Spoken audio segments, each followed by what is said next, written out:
Hello! Good day, good evening, good morning everyone. Ayan sa ating video for today. Sa aking video pala, hindi sa atin kasi akin lang to.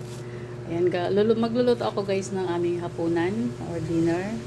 Ang lulutuin ko ay togi with tofu. Ayan, togi and tokwa.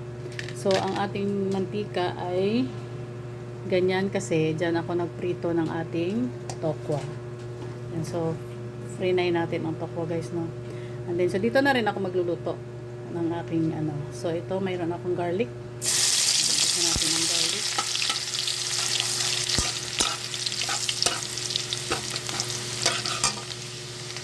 Ayan, so, brown na ang ating garlic guys, no?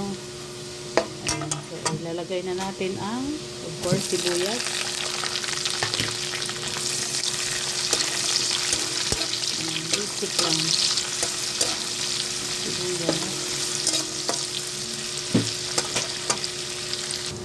Ayan, so I think okay na ang ating sibuyas at saka ating bawang. Ilagay na natin ang tomato, kamatis.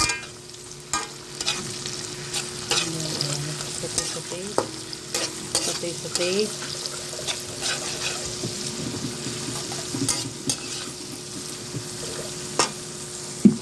Ayan, so ayan guys, ayan malapit na maluto yung ating kamatis sibuyas. Igisa-gisa lang natin. Ayan, parang katulad ng pagisa sa iyo ng ex mo nung niluko ka, para kang ginisa sa sarili mong mantika. Ayan. So ganyan. Gisa-gisa. Ayan, so ang ganda na ng itsura niya guys, no? Ayan o. Ayan, so pwede natin ilagay ang ating toge.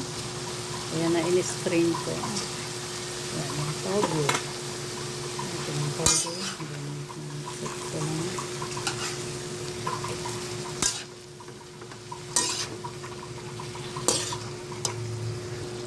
Ayan, and then lagyan natin ng, of course, salt, asin, and ground black pepper.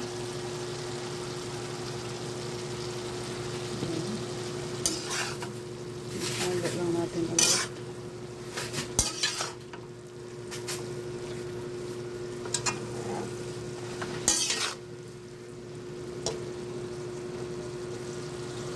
Ayan, so luto na ang ating togi guys. Ilalagay na natin ang ating tokwa. Ayan.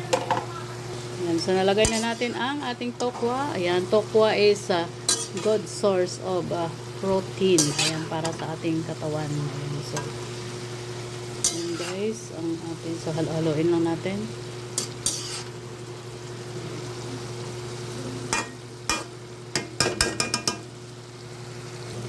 So ayan na guys, ayan na. So I think luto na, no? So tikman natin. Ayan, okay na. Pwede na. Ayan, so yan ang ating togi and tokwa gisado. So ayun, so sariling sabaw niya yan guys. Ayan, so thank you so much for watching.